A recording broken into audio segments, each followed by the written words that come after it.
Ok, entonces esta primera lectura que estamos haciendo bueno, en este tema, abre el tema de la teoría transaccional de la empresa, ¿no?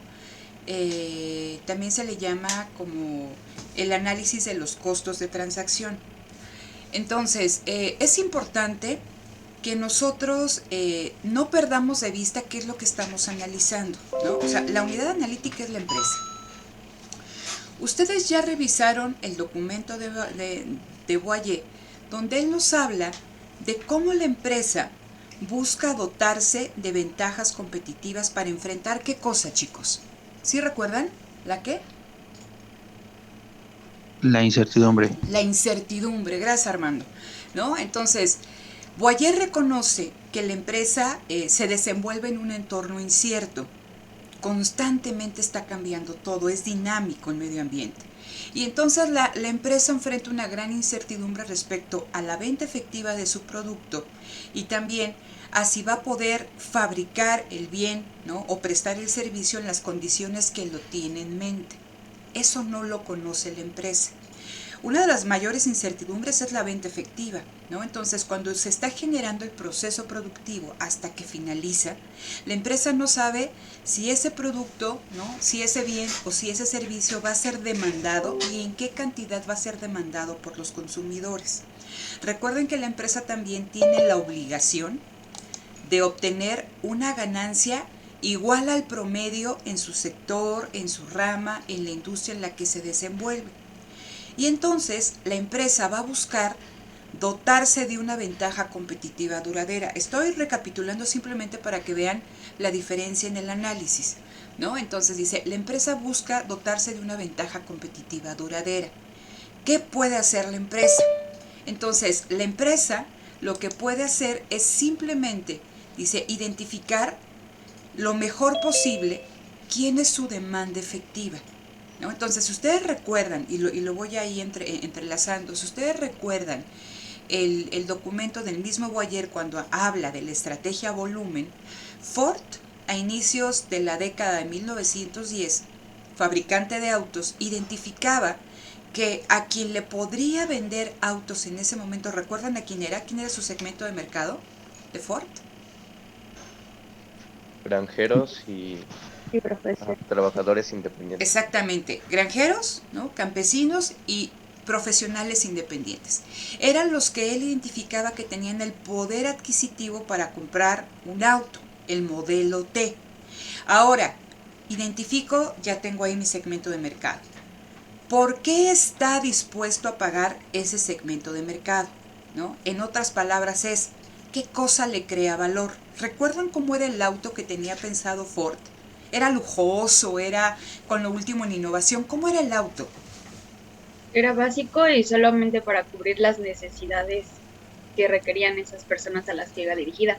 Ok, entonces era un auto, decían, austero, de fácil manejo, ahorrador en términos de todo aquello que consumía carburante, lubricante, etc. Que hubiera piezas y que estas piezas fueran baratas, que las pudieran encontrar.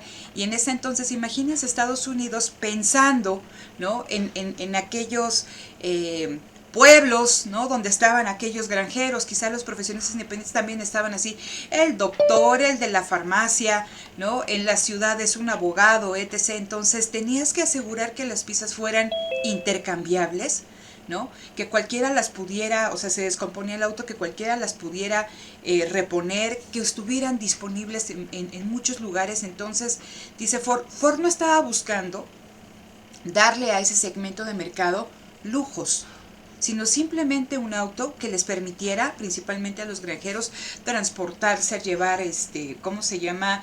Insumos, ¿no? Ahí dentro de su tierra, también a los trabajadores independientes, transportarse, etc. Entonces ya tengo, concibo, y recuerden que platicábamos que una estrategia de ganancia lo vamos a poder ver en diferentes ámbitos. En el modelo productivo tenemos la política producto. Entonces, es la concepción del producto, ¿no? ¿Para quién está pensada? ¿Qué características debe de tener? ¿Cuánto tengo que vender para que sea rentable? ¿No? Entonces, ya tengo diseñado el producto. Ahora ¿Qué es lo que sigue? Lo tengo que llevar a la ¿qué? A la producción. A la práctica, a la producción. Y ahí viene la organización de la producción, ¿no? Entonces, ya lo concebí, ahora ¿cómo lo produzco? Y viene el diseño del sistema productivo. Nos decía Boyer y Freysenet, no pensemos, ¿no?, que todo ya se tiene en la cabeza y que se lleva a cabo, que se ejecuta. Dice, no, un modelo, o en este caso, cómo se organiza la producción y también cómo se organiza el trabajo, chicos, pues se va realizando al calor de los acontecimientos. Y cuando digo al calor de los acontecimientos, algo, o sea, tienes tú la idea, más o menos tienes los lineamientos, pero tienes que enfrentar problemáticas que no puedes anticipar. ¿Se acuerdan qué problemáticas eran las que enfrentaba en ese momento Ford?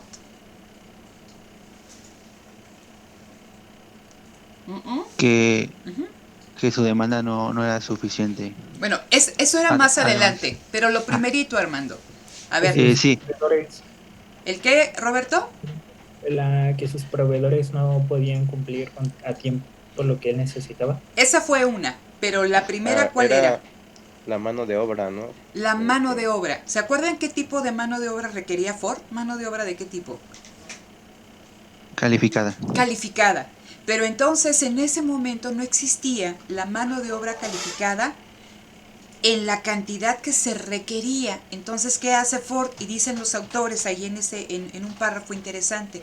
Dice, Ford no era un experto ingeniero, pero se supo de rodear de gente que sí era experta en su ámbito de trabajo, ¿no? Entonces empiezan a diseñar máquinas que permitieran emplear a trabajadores no calificados, ¿sí?, ante la ausencia de trabajo calificado.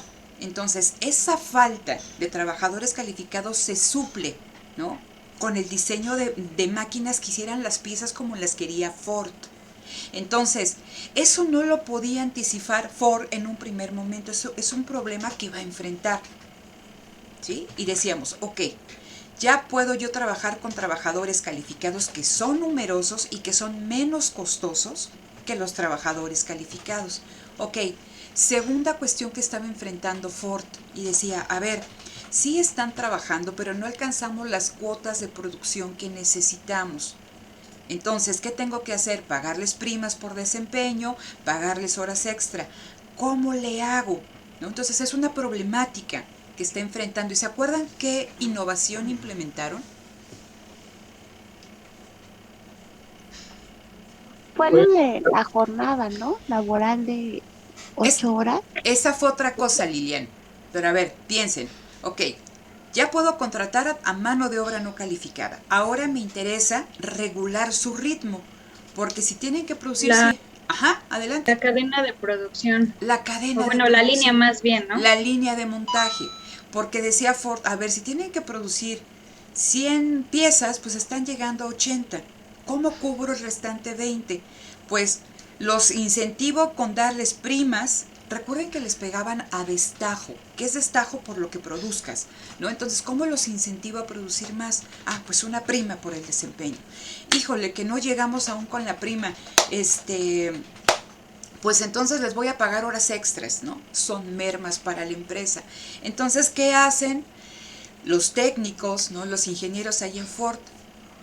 Visualizan esta cuestión de la línea de montaje, la cadena, la producción en cadena, y ahora no solamente estamos hablando que dentro de la fábrica se va a dar una especialización del trabajo, porque cada persona va a hacer una actividad específica y ya no se tiene que desplazar, sino que en tu puesto de trabajo pasa, ¿no?, la pieza, haces lo que tienes que hacer y sigue un camino. Hay una fase que precede, ¿no?, o que te antecede, y tú precedes a alguien más. Es secuencial.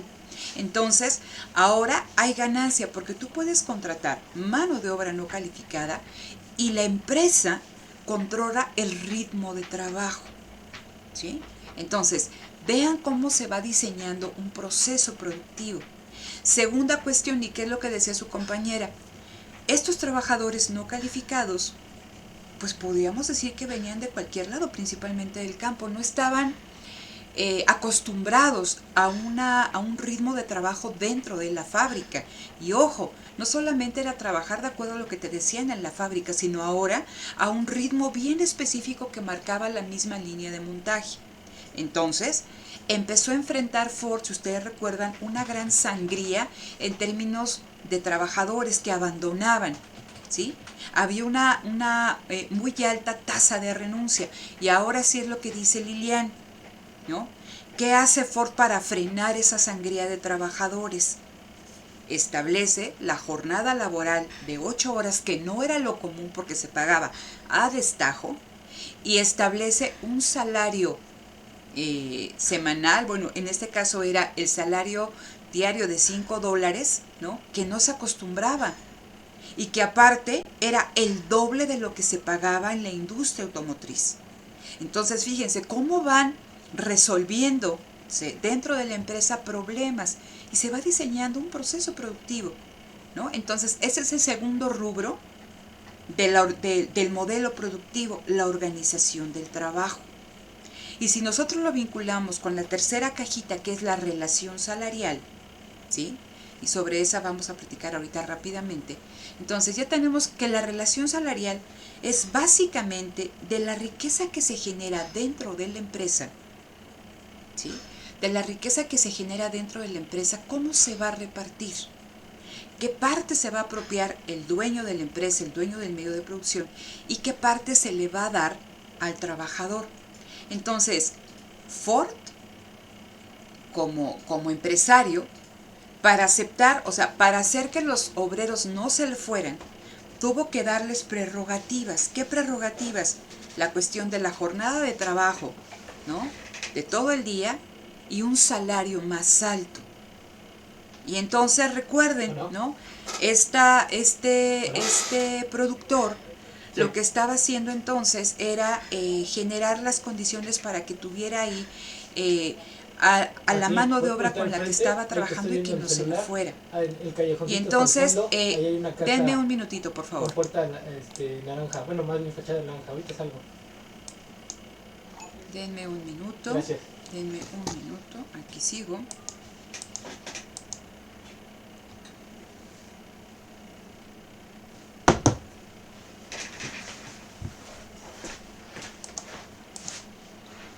Ok, déjenme, les voy a compartir la pantalla porque me sale. Ahí está, ¿no? Entonces, en la relación salarial se van a establecer todos los lineamientos de qué tipo de trabajador voy a contratar, qué prestaciones les voy a dar, cuáles van a ser las categorías del trabajo, se reconoce al sindicato, no se reconoce al sindicato, etc.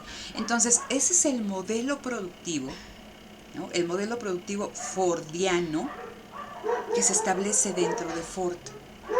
Pero, ¿no? En esta visión de que la empresa quiere crecer, ¿no? De acuerdo a lo que ustedes leyeron, pues el objetivo de Ford era vender y crecer. Pero ¿cuál fue la problemática que identificó, chicos?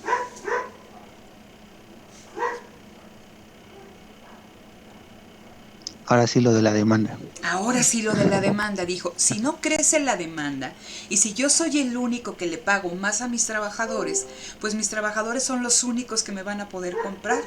Pero no veo a mis trabajadores gastándose todo su salario todos los meses, ¿no? En autos. Entonces Ford se daba cuenta de que era importante que estas pautas que él estaba siguiendo se generalizaran dentro de la economía estadounidense, dentro de este naciente sector industrial tan importante. Entonces, a lo largo del documento dice, híjole, pues esto era complicado, porque en 1910, ¿no? Década de 1910, 1914, los sindicatos no se reconocían en los Estados Unidos. El sector obrero no tenía reconocimiento. El mismo Ford era contrario a los sindicatos. Dice entonces, de la década de los 10 hasta 1930-40, Ford enfrentaba pequeñas crisis. ¿Por qué? Porque estaba produciendo más de lo que vendía. Y entonces dicen los autores, este modelo, el modelo fordiano, solamente tuvo probabilidad de ser, o sea, si esto no se hubiera compuesto más adelante, esta estrategia de Ford se hubiera ido al fracaso. Entonces dice, pero después de la Segunda Guerra Mundial, a nivel macroeconómico, se dieron las condiciones ¿para qué?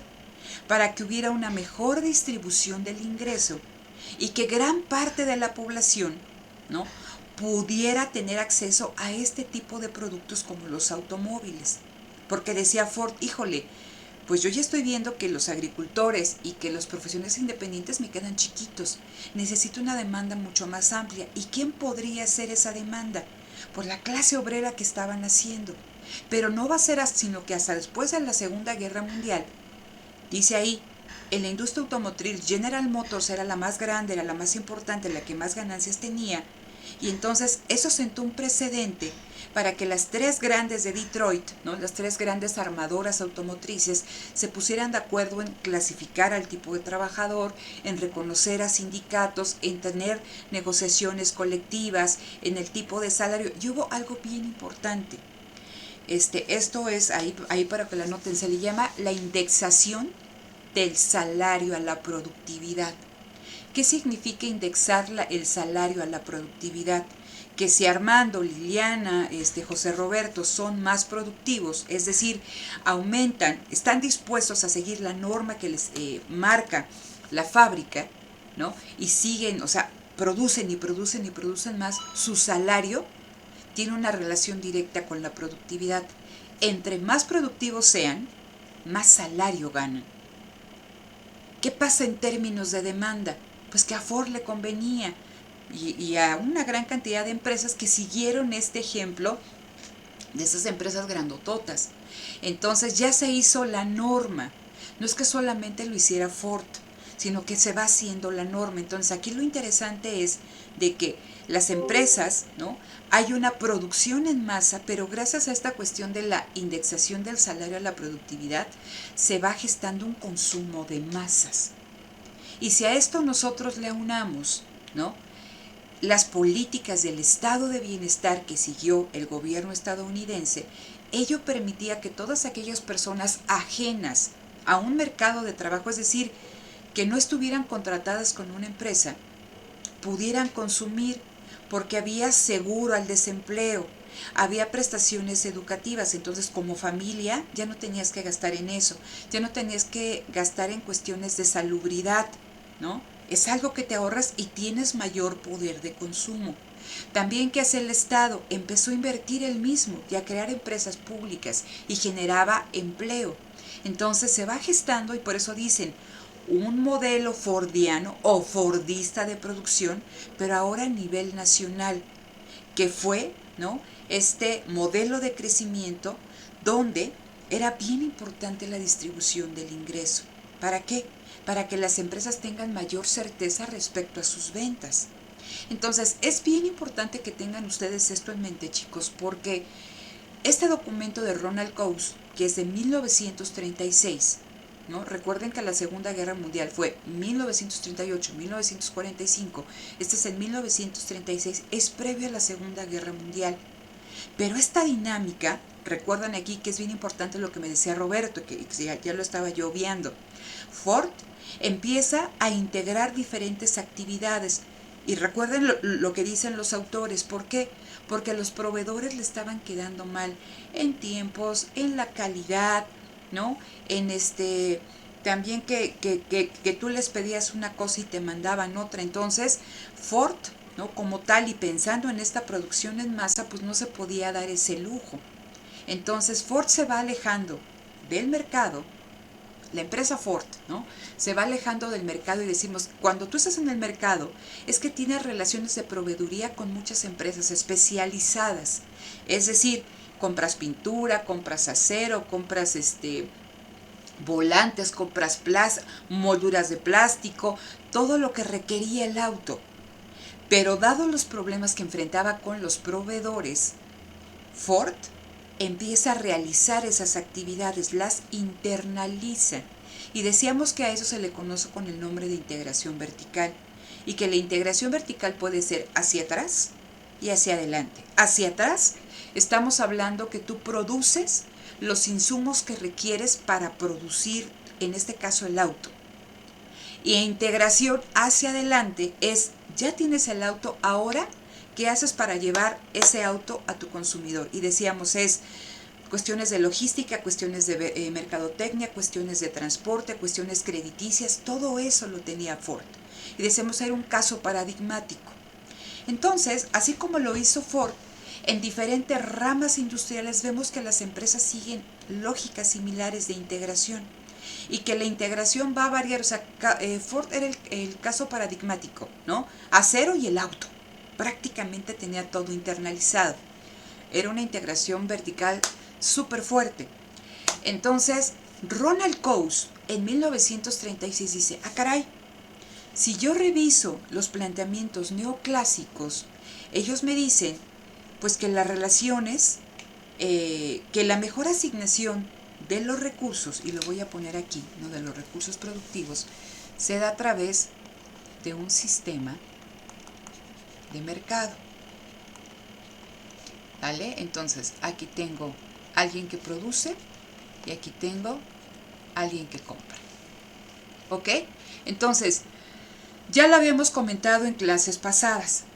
Para que tomen sus decisiones, vamos a poner aquí, de compra, ¿no? Y de producción, en un sistema perfectamente competitivo, la única información que necesitan estas dos personas, ¿qué es, chicos? Los precios. Los precios, ¿sí? Entonces, lo único que necesita... Ajá, a ver ahí, ¿quién quiere hablar? ¿Andrea o Dariena?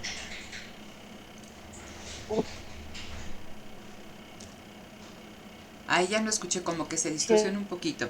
Ok, a ver, continúo y a ver si se arregla esta cuestión del micrófono. Entonces, en un mercado perfectamente competitivo, de acuerdo a los supuestos neoclásicos, lo único que nosotros como compradores o las empresas, ¿no?, requieren para producir es el precio, ¿no?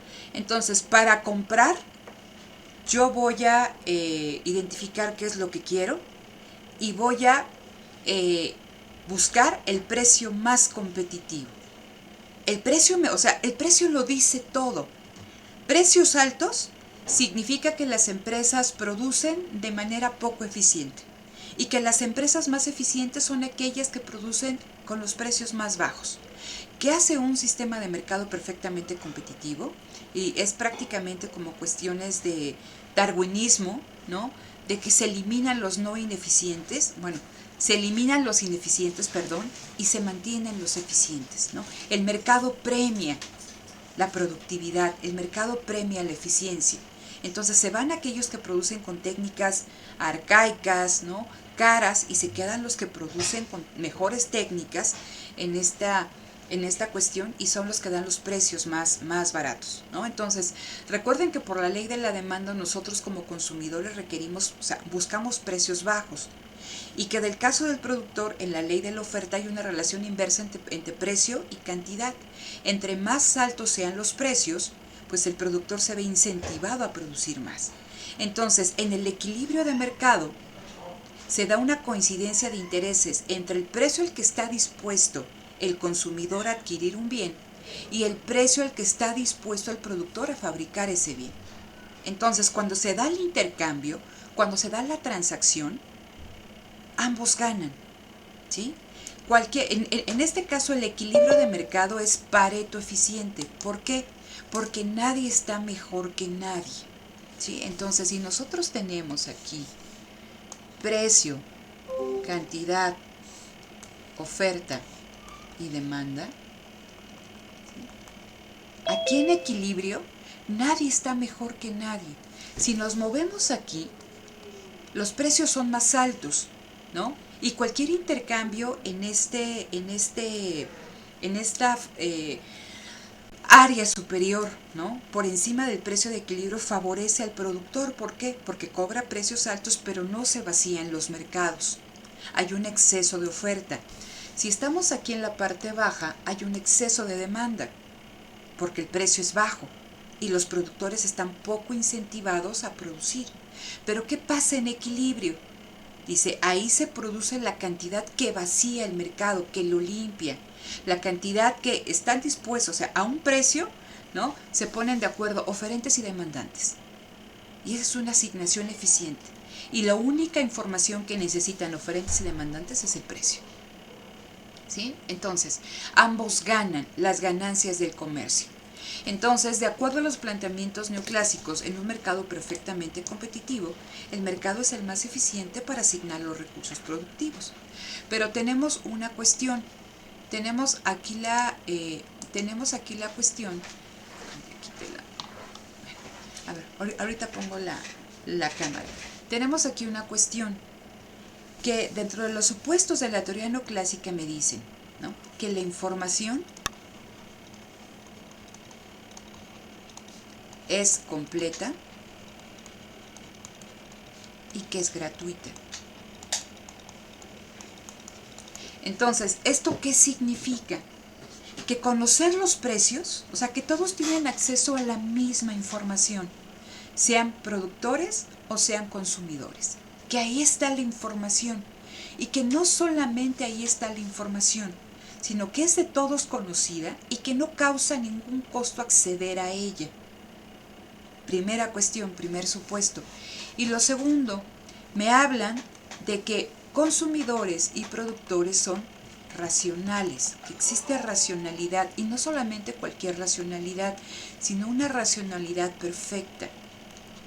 Entonces, ¿esto qué implica? Que nosotros como consumidores y que los empresarios como productores conocen, ¿no?, los precios relevantes. En este caso nosotros, y creo que poníamos este ejemplo, si queremos comprar pan de caja y vamos al pasillo del supermercado, significa que conocemos todas las presentaciones de pan de caja, que conocemos todas las marcas, que conocemos el precio de todas esas presentaciones, y que estamos comparando, que tenemos la capacidad cognitiva para, ¿no?, procesar toda esa información, y que cuando tomamos un paquete de pan es el que maximiza nuestra utilidad. ¿Sí? Si cambia el precio de un paquete de pan, cambia todo. Entonces tenemos que volver a hacer ese cálculo, ¿no?, y actuar en consecuencia siempre, ¿no?, porque recuerden que el objetivo de este consumidor representativo, que es igual que todos, es maximizar la utilidad, y en el caso de la empresa, ¿no?, es una empresa representativa igual a todas las demás, que su objetivo es maximizar beneficio. Entonces, con información completa, gratuita y racionalidad perfecta, dice, pues todo se conoce, ¿sí? Todo está perfectamente claro. En este contexto no existe incertidumbre. ¿Sí se entiende, chicos? ¿Por qué decimos que no existe incertidumbre? Todo está ahí, ¿no? Toda la información está ahí. Todos tenemos acceso a la misma información. No nos cuesta, y aparte tenemos la capacidad cognitiva que nos permite estar haciendo todos estos cálculos, ¿no?, de los precios cuando cambian, y siempre estar maximizando utilidad, maximizando beneficios en el caso de la empresa, ¿no? Entonces, pues no hay incertidumbre aquí. ¿Sí? Eso es lo que nos dicen los supuestos neoclásicos. Pero, ok, esa es una cuestión importante que vamos ahorita aquí a destacar con Coase. Y segunda cuestión, dice, entonces, este mecanismo de mercado, este sistema de mercado, ¿no?, funciona perfectamente a través del mecanismo de precios. Si los precios son altos, si estos productores quieren vender, van a verse forzados a bajar el precio. Si los precios son bajos, los consumidores van a estar dispuestos, tienen que estar dispuestos a aumentar el precio que pagan si quieren obtener una mayor cantidad de producto, ¿no? Entonces, el mecanismo de precios es perfecto para asignar los factores productivos, ¿no? La sociedad, a través del precio, dicta qué se produce y las cantidades en las que se produce. Entonces, el empresario, pues no aporta nada al proceso productivo. Lo que hace el empresario únicamente es, en función de cómo cambien los precios relativos, ¿no?, va a aumentar su producción, ¿no?, o va a ver qué es factible, o sea, qué es viable económicamente producir, porque toda la información la dicta el precio. Entonces, esa es una crítica que se le hace más adelante al empresario, que es un empresario autómata, Porque nosotros tenemos la idea de que el empresario, pues su papel es diferenciarse, crear prácticas innovativas, ¿no? Ganar mercado. Pero en esta cuestión no, porque si ustedes recuerdan también los supuestos de un mercado perfectamente competitivo, los productos son homogéneos, ¿sí? Todos los productos son iguales. Estamos hablando que las empresas y los consumidores son precio aceptantes o tomadores de precios, porque su tamaño es nimio, ¿no? O sea, así como hay un consumidor, Paloma es consumidora de café, existen cientos, ¿no? De consumidores como yo de café. Así como decíamos, hay un productor de jitomate, existen cientos o miles de productores de jitomate. Y aquí también una cuestión importante es que ven a la empresa, y por eso a la empresa representativa, que todos tienen acceso al mismo conocimiento, a la misma tecnología, obviamente producen a la misma escala, entonces pues no pueden afectar ni al precio de mercado, ni pueden cambiar diametralmente la producción. ¿Sí? Entonces, pues es un autómata. ¿Sí? Cuando hablamos de la empresa representativa es la empresa punto, es un puntito más. Cuando hablamos de que es el empresario autómata es que no puede impactar en nada la actividad productiva, porque solo responde en función de cómo cambian los precios. La empresa se ve como una caja negra, ¿no? Imagínense una cajita, ¿no? Entonces tiene dos orificios ahí donde entra trabajo y capital, ¿no? En la función de producción. Si está más barato el trabajo, ¿no? Pues esta cuestión más capital. Si está más caro el capital, más trabajo, ¿no? Ahí, cómo cambian los precios relativos. ¿Qué pasa dentro de esa caja? ¿Cómo se toman las decisiones? ¿Cómo se produce? ¿Quién sabe? Solamente vemos ingresos y egresos, ¿no? Un input, output. Entran insumos, sale un producto. ¿Sí? Entonces, esa es la visión neoclásica de la empresa. Totalmente alejada de la realidad cuando es tan importante en el sistema económico conocer qué pasa dentro de la empresa. Y las relaciones que se dan aquí, que están contenidas en este mecanismo de precios, con lo que les ponía yo aquí, que compra y que vende, estamos hablando que son relaciones de mercado que se dan entre empresas especializadas. ¿Sale? ¿Hasta aquí vamos bien, chicos? Déjenme, me salgo y les vuelvo a compartir porque es que a veces apago aquí sin querer la cámara. Okay. Ahí está. ¿Hasta aquí vamos bien? Sí, profesora. Entonces, vean, cuando estamos hablando de relaciones de mercado, ¿sí? Vamos a hablar que se crean intercambios, transacciones, aquí estoy poniendo puntos, entre empresas especializadas. Proveeduría. ¿Sale? Hay confianza en el intercambio, pues porque bajo los supuestos neoclásicos no existe incertidumbre. Nadie tiene dudas respecto a sus ganancias en el comercio, porque recuerden que platicábamos de esto. Lo único que necesito para tomar decisiones es el precio. Y cuando estamos aquí, en este intercambio, ganan productores y ganan consumidores. ¿Sí? Nadie está mejor que nadie. Porque decíamos que cuando nosotros intercambiamos en el mercado, no solamente intercambiamos bienes o servicios, lo que se intercambia son derechos de propiedad. ¿Sí? Eso es importante que lo tengan en mente. Ok, entonces, en un sistema de mercado y de acuerdo a los planteamientos neoclásicos, esto que tenemos aquí, este esquemita, las relaciones de mercado entre empresas especializadas, y cuando digo empresas especializadas es que hacen una actividad, ¿no? Una hace la pintura, otra hace las molduras, otra hace las vestiduras del auto, otra hace los faros, ¿no? Y se compran. Entonces Ford establece relaciones con todas esas empresas, ella produce autos y fabrica el auto. Son relaciones de mercado entre empresas especializadas. De acuerdo a los planteamientos neoclásicos, esa es la forma más eficiente de que una economía crezca, de que se genere riqueza, ¿no? ¿A través de qué? De esta división del trabajo fuera de la empresa, que era la idea de Smith. ¿no? No tanto la división del trabajo dentro de la fábrica, sino la división del trabajo, ¿no? En el entramado industrial, porque se crea empleo, se crea inversión, se fortalece el sector productivo, etc., ¿no? Y eso todo se logra gracias al mercado. Entonces, pues esto es lo que planteaba la teoría neoclásica, y lo que veía Coase en 1936, que es cuando hace este documento de la naturaleza de la empresa, ve empresas verticalmente integradas, a lo Ford, ¿no? Entonces, aquí estaba Ford, y entonces Ford había internalizado actividades hacia atrás, ¿no? Y que son todos estos insumos que requiere para producir el auto, pero también había internalizado actividades hacia adelante, ¿no? Lo que platicábamos hace un momento. Entonces, este es el caso de una empresa que se aleja del mercado, ¿no? Y entonces ya no tiene intercambios con empresas especializadas, sino todo lo hace él, o en este caso, esta empresa. Y entonces Ford, lo que lo lleva a escribir este documento es preguntarse, oye, ¿y por qué existen este tipo de empresas?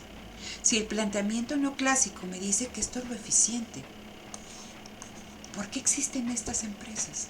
Ojo, no estoy diciendo que no hay empresas de este tipo, ¿no? Y que no hubiera relaciones de este tipo, pero lo predominante eran este tipo de empresas con diferente grado de integración, ¿eh? Y decimos que Ford es el paradigmático, pero puede haber empresas que tuvieran un 50% de actividades que la realizaba él, bueno, la empresa, y el 50% que se realizaban a través del mercado en estructuras de proveeduría, o 70-30, ¿no?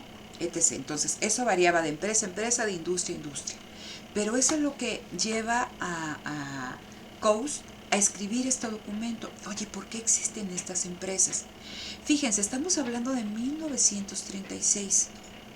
Toda esta cuestión del mercado y de la competencia, etc., que escribió Smith, ¿no? Ahí googleen cuando lo va planteando Smith en su libro, La riqueza de las naciones. ¿Cuándo se escribe este documento? Vean cuánto tiempo pasó y jamás se había empezado a cuestionar cuál era el papel de la empresa. Hay planteamientos interesantes que saca Chamberlain, que saca Sraffa, que saca Joan Robinson, pero ellos no se van tanto al funcionamiento de la empresa, sino empiezan a hablar de cuestiones que ahora ustedes conocen o que lo ven en organización industrial, ¿no? Estructuras de mercado de tipo de competencia imperfecta. Pero Coase es el primero que atiende, ¿no?, a esta cuestión. Oye, ¿y la empresa? ¿Qué pasa con la empresa? Entonces, antes de que empecemos a ver a Coase, o sea, es importante que vean qué es lo que está analizando, y que Coase, él habla de que va a tratar de desarrollar un análisis que corresponda a la realidad, pero que también retome los planteamientos marginalistas neoclásicos. Entonces, a pesar de que ustedes puedan decir, híjole, pues Coase hace un gran avance analizando la empresa, ¿no? Es crítico a los neoclásicos. Sí y no. Es el primero que pone ahí el énfasis, y que con él nace toda esta cuestión de las teorías de la empresa, ¿no? Es el primero que pone ahí como que el dedo, a ver, vamos a ver qué pasa en esta caja negra. Pero Coase no es heterodoxo. Coase tiene, o sea, él es neoclásico, ¿no? Lo que hace Coase es flexibilizar ciertos supuestos neoclásicos para que sean acordes a la realidad, pero sigue siendo neoclásico. Sí me explico hasta acá, chicos. Si tienen alguna duda, con toda confianza, pero sí me interesa que vaya quedando claro, que no tengan dudas. ¿Vamos bien hasta aquí? Sí. Pregunta nada más. ¿Con quién tomaron micro 4? Con la profesora Mónica. Con Mónica. ¿Todos con la doctora Mónica? Sí, yo también. ¿Ya habían visto a Coase entonces, o no? Yo la tomé con otro profesor, pero no me acuerdo cómo se llama. Tú la tomaste con otro profesor. ¿Y habías visto a Coase? ¿Ya habían visto a Coase o no? No. No, ok, bueno, no importa. Nada más que quería ver para saber en dónde estábamos. ¿Vale? Ok, entonces el documento se llama La naturaleza de la empresa. Déjenme ver qué pusieron aquí en el chat. Denme un minutito. Aquí en el chat. Ah, que con el doctor Enciso. Delia, ¿y viste a Coase con el doctor Andrés? Ahorita que nos conteste Delia. ¿Vale? Entonces, el documento se llama La naturaleza de la empresa, ¿no? ¿Qué es lo que quiere decir? A ver, ¿por qué existe ese tipo de empresa? ¿No? Esta empresa verticalmente integrada.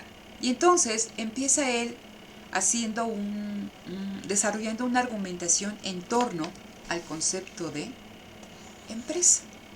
Dice, a ver, ¿no? Dice, si nosotros analizamos el concepto de empresa tal y como lo ve, ¿no?, un profesional de la economía y como lo ve un hombre común, pues puede haber un entendimiento distinto, ¿sí? Dice, generalmente se habla de empresa individual y no de la industria. Dice, además de la definición, hay que establecer su diferencia con el mundo real. ¿Qué nos va diciendo? Dice, a ver, teóricamente se puede conceptualizar la empresa de cierta manera, pero no necesariamente esa definición o esa concepción de este ente que llamamos empresa se corresponde con el mundo real. Entonces dice yo sigo con Ford, dice Coase, si analizamos, ¿no?, las propuestas teóricas en este ámbito, pues cuáles propuestas teóricas, ¿no? Lo que había quizá lo que había dicho Smith y lo que estaban diciendo estos autores, dice, podemos encontrar que hay principios manejables y otros realistas. Entonces, si nosotros vemos estos supuestos de mercados perfectamente competitivos, pues pueden ser manejables, pero no son realistas, ¿no? Dice Coase, puede haber ramas de la teoría en los que los principios sean manejables y sean realistas. Entonces, dice, a ver, ¿cuál es mi objetivo? Ah, que sí, que se había visto. Entonces, ya te la sabes todo de Coase, Delia. Entonces, dice Coase, ¿no?, que su objetivo era crear, ¿no?, un concepto de empresa que correspondiera a la realidad y que también tuviera solidez teórica. Y que esa solidez teórica se iba a lograr, y dice aquí, cumpliendo los principios de Marshall de la sustitución marginal. ¿Sí? Ok. Entonces, hasta aquí lo que dice Coase en esta primera parte de la lectura. Dice, a ver, voy a tratar de crear un concepto de empresa que sea manejable, que sea realista, pero que tenga consistencia teórica, ¿no?, que sea acorde a lo que nos decía en este caso esta teoría ortodoxa, ¿no?, respetar los principios de Marshall de sustitución marginal. Ok. Entonces, Coase empieza a hacer alusión acerca de cómo funciona el sistema económico. Y él retoma una frase de Salter. Y fíjense, Salter dice, el sistema económico normal funciona por sí mismo, ¿no?, debido a que su operación actual no está bajo ningún control central. En toda la gama de actividades y necesidades humanas, la oferta se ajusta a la demanda y la producción al consumo por un proceso que es automático, elástico y sensible. El sistema económico está coordinado por el mecanismo de precios. La sociedad se convierte en un organismo. Entonces, dada esta definición, pues Salter era un teórico ortodoxo porque nos decía, el sistema económico funciona gracias a ¿qué? Al mecanismo de la mano invisible, ¿no? El sistema económico que se produce, la cantidad que se consume, ¿no?, en esta cuestión del equilibrio de mercado, no está bajo ningún control central, ¿no? Está controlado ¿por qué? Por el mecanismo de precios. Los precios son flexibles a la alza y a la baja. Por eso dice, en toda la gama de actividades y necesidades, la oferta se ajusta a la demanda, la producción al consumo, por un proceso que es automático, elástico y sensible. ¿Qué proceso? El mecanismo de precios, ¿no? Entonces, el sistema económico funciona perfectamente. Dejemos que los precios dicten, ¿no? Que la sociedad se exprese a través de los precios. ¿Sí? No se necesita más. Esa es la definición de Salter de cómo veía el funcionamiento del sistema económico, la visión ortodoxa. Y dice Coase, a ver, la definición de Salter da una imagen incompleta de nuestro sistema económico. Dice, dentro de esta definición, dentro de esta visión del mundo, ¿no? De cómo funciona la economía, de cómo funciona la producción, de cómo se desarrolla el consumo, la empresa no encaja en lo absoluto. Vamos a ver por qué dice Coase esto. ¿Hasta aquí vamos bien? Sí. Bueno, ¿no? Sí. Ok, entonces, Sí, pero continúo.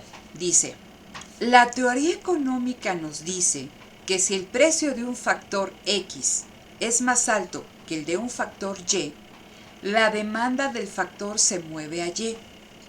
¿Sí? Entonces, ¿qué nos está diciendo?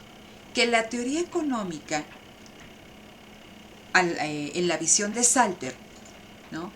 O en la visión ortodoxa, nos dice que como cambien, o sea, que la asignación de los factores productivos depende de los cambios en los precios, ¿sí? Entonces, si el precio de un factor X, o sea, el precio de un factor se encarece, se va a dejar de demandar ese producto, ¿no? Y se va a demandar el producto Y. ¿Por qué? Porque hubo un cambio en los precios. El efecto sustitución, ¿no? Entonces, está más caro, si hay un sustituto, voy y busco, en este caso Y, y la demanda se mueve a Y. Entonces, todo esto, estas decisiones, esta cuestión en compra, ¿no? O en venta, imagínense, ¿no? El precio de un producto, yo puedo producir con lo que tengo como empresa mermelada de naranja o jugo de naranja, porque lo que requiero es naranja, azúcar y agua, ¿no? Si el precio de la mermelada de naranja es más caro que la del jugo de naranja, el productor reasigna sus factores productivos para que pueda producir más mermelada de naranja que jugo de naranja, ¿no? O bien se encarece el trabajo, ¿no? Respecto al capital, entonces veo de qué manera reasigno, ¿no? Para que yo utilice más capital, menos trabajo. Entonces, cambios en los precios relativos hacen que haya cambios en estas decisiones de compra, decisiones de venta. Recuerden que siempre se busca maximizar beneficio-utilidad, ¿no? Así se mueve el sistema económico en este pensamiento ortodoxo. Pero dice Coase, pero si nos echamos, ¿no? Echamos un vistazo a lo que sucede dentro de la empresa en el mundo real, si de repente Stephanie está trabajando en mercadotecnia y Víctor está trabajando también ahí con Stephanie en mercadotecnia, y al otro día les dice su jefe, ¿sabes qué, Stephanie? Tú te vas a finanzas y tú te vas a ventas, ¿no? No es porque se hayan hecho ustedes, o sea, el precio de su trabajo más caro o más barato, porque hay una reasignación del factor productivo trabajo dentro de la empresa, ¿no?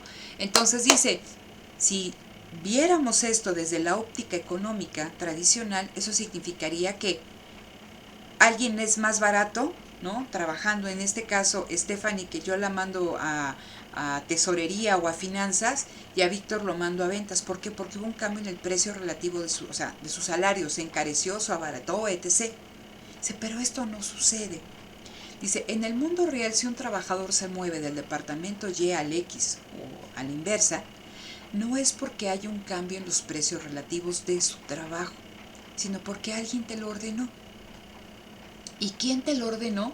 Y ahí tenemos en la diapositiva, ¿no? A dos personas ahí de traje, ¿no? Y tenemos que es la función empresarial.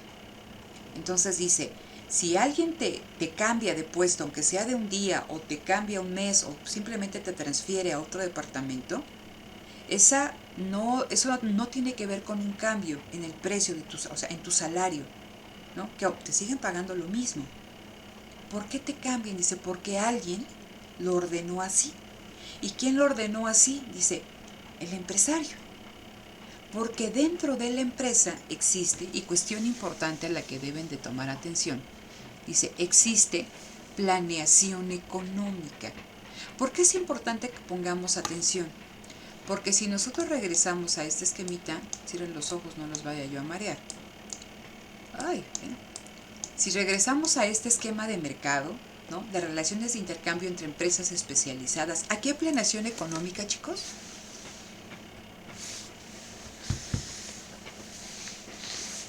¿Quién me dice?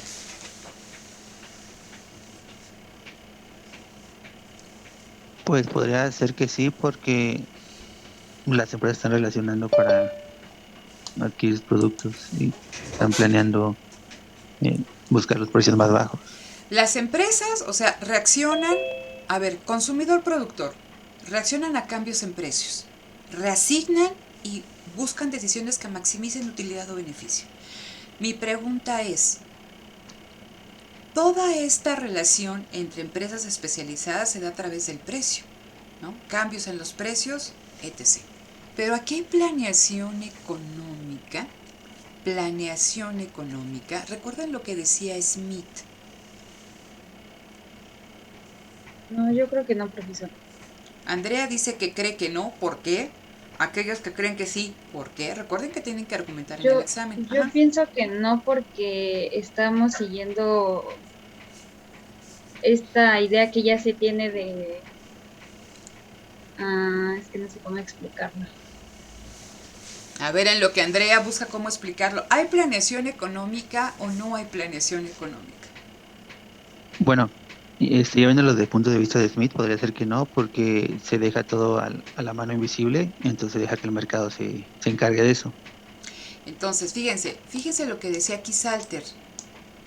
Aquí está. El sistema económico normal funciona por sí mismo. El sistema económico está coordinado por el mecanismo de precios. En el mercado se da una cooperación. Ay, y ahora salió en amarillo. Inconsciente. Entonces, si recuerdan ahí en el documento Smith decía, bueno, no en este documento, si han leído cosas de Smith, que decía, a ver, cuando una persona, el carnicero, ¿no? Pone una carnicería, no está pensando en el compadre, sino porque está viendo que esa actividad es rentable, ¿no? Que va a ganar y porque actúa siguiendo su propio interés. Si alguien se beneficia de eso, ¿no? O sea, por eso hablamos que se da una cooperación inconsciente a través de toda esta cuestión de intercambios entre empresas especializadas. Pero no hay alguien que diga, entonces en este momento se va a producir esta taza, ¿no? Entonces alguien tiene que hacer la tintura rosa, alguien tiene que hacer la planilla aquí de caracolitos, ¿no? Alguien tiene que ponerse a hacer la cerámica, ¿no? Eso es planeación, que alguien diga se hace A, B, C, D, E. En el sistema económico normal, como lo ven los ortodoxos, eso eso se da por hecho que el sistema económico actúa por sí solo. Que si hay una oportunidad de que sea rentable producir estas tazas, alguien también va a empezar a hacer la tintura, el diseño, la cerámica, y que alguien lo va a producir y que se van a poner ahí, se encuentran todos en el mercado, intercambian. Hay una cooperación inconsciente, se produce siguiendo las pautas individuales, el propio interés. En el mercado no hay cooperación. Eso ustedes ya lo vieron. ¿Sale? Entonces nada más recuerden cosas, o sea, aquí es importante que hagan toda esta recapitulación, y por eso les decía, en micro 4 se ve todo esto. ¿Va? Entonces, en un mercado perfectamente competitivo, en este mercado que está... todos los intercambios se rigen bajo la lógica del sistema de precios flexible, pues no hay cooperación, no hay planificación, no hay alguien que planea que diga, se va a producir 20 tazas, se van a producir 50 tabletas, eso no. Todo es oferta y demanda, vean, en toda la gama de actividades y necesidades humanas, la oferta se ajusta a la demanda. la producción al consumo por un proceso que es automático, elástico y sensible. Los precios. ¿Sí? Entonces, aquí no hay planificación. Lo que dice Coase. Oye, ¿qué crees? Que voy viendo diferencias. Primero, vemos que cuando hay una reasignación de factores productivos dentro de la empresa, no obedece necesariamente a que hubo un cambio en sus precios relativos, sino que alguien se los ordenó. Y segunda cuestión que identifica el autor, que dentro de la empresa hay un proceso de planeación. Y que, o sea, esto no empata con lo que vemos aquí de los supuestos ortodoxos tradicionales, porque decíamos que la empresa es un autómata, ¿no? Es una empresa representativa, igualita a todas las demás, ¿sí? Con la misma tecnología, la misma información, el mismo conocimiento, y que solamente actúa en función de cambios en los precios relativos. Producir más de este, usar más de este insumo, menos de este, pero toda esa información la recibe del mercado. No hay planeación. Simplemente actúas en consecuencia. Eso es un autómata. Tú no piensas, solamente ejecutas. Hay una información que te llega externa y tú ejecutas en consecuencia. ¿Qué información en el caso de la empresa? Los precios. Entonces, pero dice Coase, oye, ¿qué crees que dentro de la empresa se realiza planeación económica? Y quien la realiza es alguien que se llama empresario. Y empieza. Dice, Marshall ya había visto e identificaba, dice, a la organización como el cuarto factor de la producción. Clark, que es otro autor importante, dice, le da una función coordinadora al empresario. Frank Knight dice, introduce a los administradores que coordinan. Ustedes se dan cuenta, coordinadora, que coordinan. Para Robertson, dice, encontramos islas de poder consciente, la empresa, en este océano de cooperación inconsciente, el mercado. Y dice él, a ver, si la coordinación, ¿no?, de qué se produce y en qué cantidad se produce, y regreso aquí a mi esquemita que ustedes lo han visto en todos sus cursos de micro de los que son ustedes amantes, ¿no? Acá, ¿sí? Esto es un exceso de oferta, un exceso de producción. Aquí no se están vaciando los mercados, hay exceso de producción. Entonces, dado que el sistema de precios es flexible, el oferente, en este caso la empresa, tiene que estar dispuesta a bajar el precio, ¿no? A bajar el precio, porque si no, pues nada más va a vender esta cantidad. Y si quiere vender más, tiene que bajar el precio. Imagínense que estamos aquí, ¿no? A este precio va a haber todo este exceso de demanda, pero los productores nada más van a producir esto. Entonces, si quieren los consumidores tener acceso a una mayor cantidad de producto, van a tener que estar dispuestos a pagar más.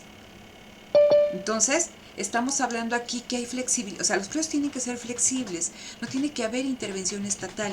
¿Quién decide el precio? La oferta y la demanda a través de su interacción. Se decide qué se produce y cuánto se produce, ¿sí? Entonces, pero lo que dice Coase, pues lo que yo veo, ¿no?, es que si me dicen que la coordinación se lleva a cabo por el mecanismo de precios, la coordinación de la producción, ¿qué se produce y en qué cantidad? ¿Por qué es necesaria la empresa? ¿Por qué existe la empresa? ¿A qué empresa se refiere Coase? A la empresa verticalmente integrada. Se refiere a Ford.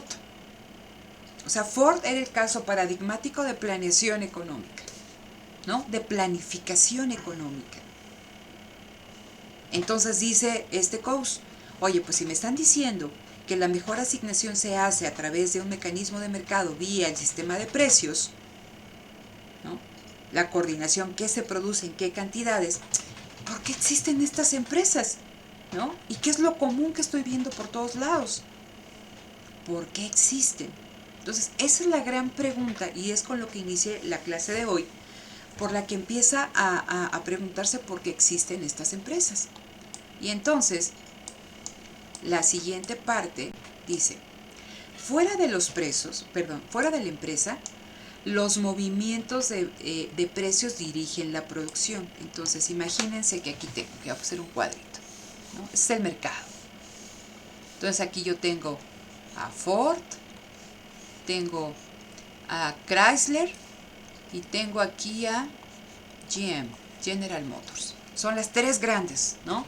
Y aquí tengo estas tres grandes, o sea, Ford es el caso máximo de integración vertical. Tengo a Chrysler, que también tenía integración vertical, pero a cierto nivel, también General Motors, ¿no? Y había empresas especializadas, ¿vale? Que intercambiaban aquí con Ford no, porque pues prácticamente hacía todo, pero que podían intercambiar o venderle a Chrysler, ¿no? A General Motors, o intercambiar entre ellas, ¿no? Venderse, comprarse y venderse. Entonces dice aquí Coase, fuera de la empresa, fuera de la empresa, en este entramado industrial, los movimientos de precios dirigen la producción. Esta es coordinada por las transacciones de mercado, ¿sí? Pero dentro de la empresa, las transacciones se eliminan. Porque aquí ya no, o sea, este ya no le va a comprar a este. En el caso de Ford, todo está integrado hacia atrás y hacia adelante, ¿sí? Dice, dentro de la empresa las transacciones, el intercambio se eliminan por el empresario coordinador que dirige la producción. Entonces, primera cuestión, vean cómo va flexibilizando Coase los supuestos neoclásicos. Fuera de la empresa, en un sistema de mercado, quien decide qué se produce y la cantidad, ¿no? Es el mecanismo de oferta y demanda. ¿Sale? Pero dentro de la empresa, quien decide qué se produce y en qué cantidad, es el empresario. Por eso dice, dentro de la empresa las transacciones se eliminan y quien decide qué se produce y cuánto se produce es el empresario. Primera cuestión importante en la que arriba. Entonces vamos a ver que existe algo que se llama el mercado y algo que se llama empresa. No estoy diciendo que en el mercado no hay empresa. Estas empresas son puntitos, o sea, estos puntitos son empresas, pero son empresas especializadas, ¿no?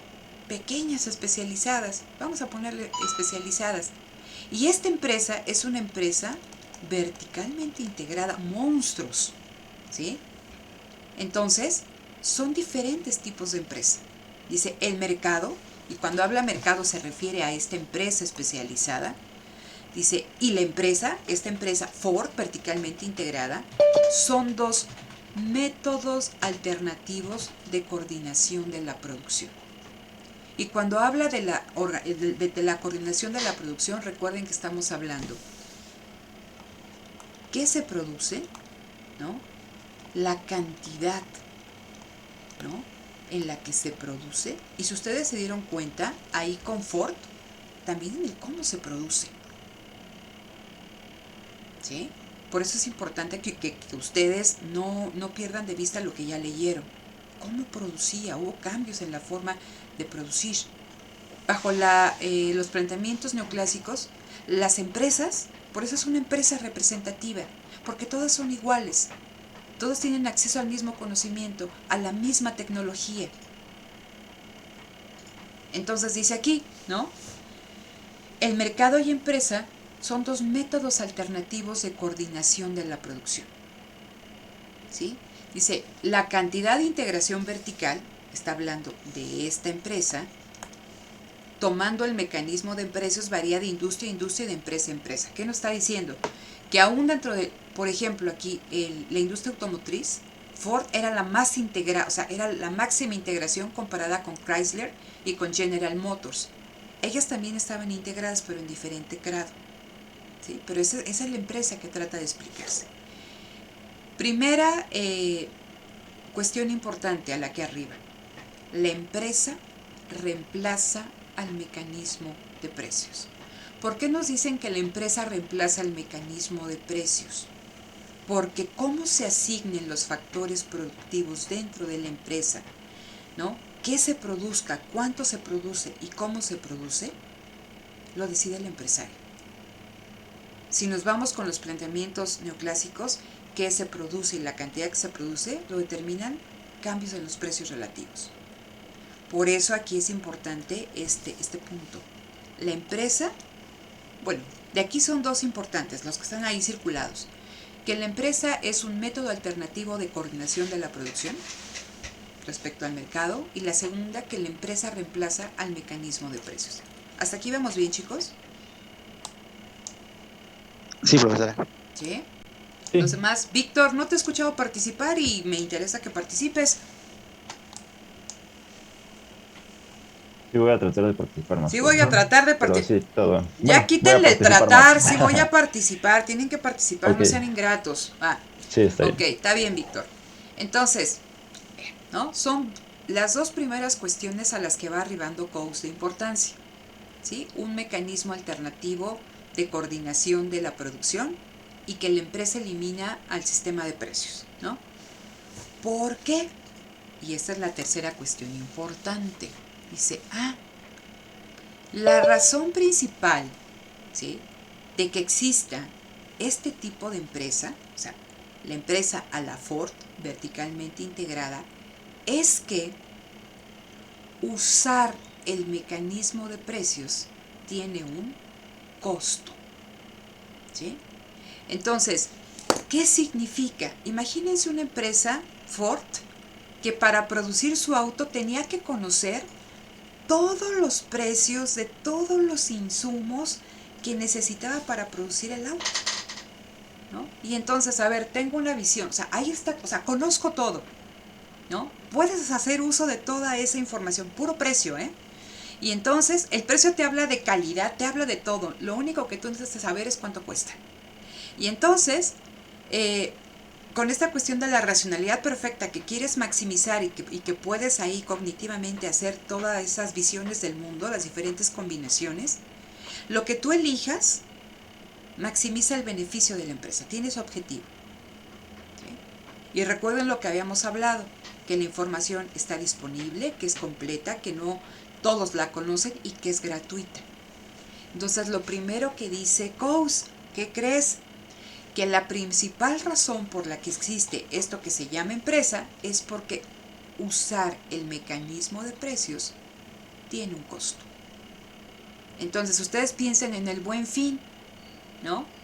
Si ustedes quisieran comprar una computadora, una pantalla, un celular, bajo estos planteamientos significaría que conocen los precios de todos los modelos de celular, quizá de la gama en la que ustedes están interesados, que saben cuánto cuesta en las diferentes distribuidoras de teléfonos, en los diferentes, no sé, centros como tipos Walmart, Comercial Mexicana, en cuánto lo dan en Liverpool, en cuánto lo dan en todas estas tiendas departamentales, ¿no? O sea, que de manera automática ustedes conocen toda esa información. No tienen que invertirle tiempo en sentarse frente a la computadora o abrir un periódico o abrir un folleto de publicidad, ir al centro comercial 1, ir al centro comercial. Eso genera costos. Conocer el precio, a pesar de que estuviera el precio disponible, conocerlo les genera costos de tiempo, ¿no?, monetarios, el del internet, o sea, lo conocen de manera automática, ¿no? Lo que dice Coase, ¿qué crees? Que en la realidad conocer los precios relevantes para tomar mi decisión es costoso. Entonces, ese es uno de los principales supuestos que flexibiliza de la ortodoxia, porque en el otro la información era completa y gratuita. Y esto va a tener un papel importante en toda esta argumentación que hace Coase. Entonces, hasta aquí me voy a quedar con esta cuestión de que utilizar el mecanismo de precios es costoso. Mañana terminamos esta lectura de Coase. Ustedes tienen ahí un cuestionario que creo que lo entregan hoy, ¿cierto? ¿O ya lo entregaron? Ya lo entregamos ayer. Bueno, ya lo entregaron ayer. Entonces, si hay una pregunta que no, o sea, yo voy ahí explicando y espero ir contestando ahí las preguntas, pero si hay alguna pregunta que no se conteste y que no queda clara para ustedes, lo comentamos el día de mañana. Pero ahorita hasta aquí nos quedamos, en que Coase identifica, ¿no?, que la empresa se convierte en un mecanismo alternativo de coordinación de la producción. ¿Qué se produce? ¿En qué cantidad? ¿No? Que también identifica que dentro de la empresa no funciona la asignación vía sistema de precios, ¿no? Se elimina el sistema de precios. Y tercero, que conocer los precios relevantes para tomar nuestra decisión, véanlo desde el caso de la empresa, no como consumidores, pero quizá como consumidores es fácil, ¿no? Pero en el caso de la empresa, conocer los precios relevantes de todos los insumos que requiero para producir es costoso, ¿no? Entonces, de aquí partimos, bueno, aquí detengo la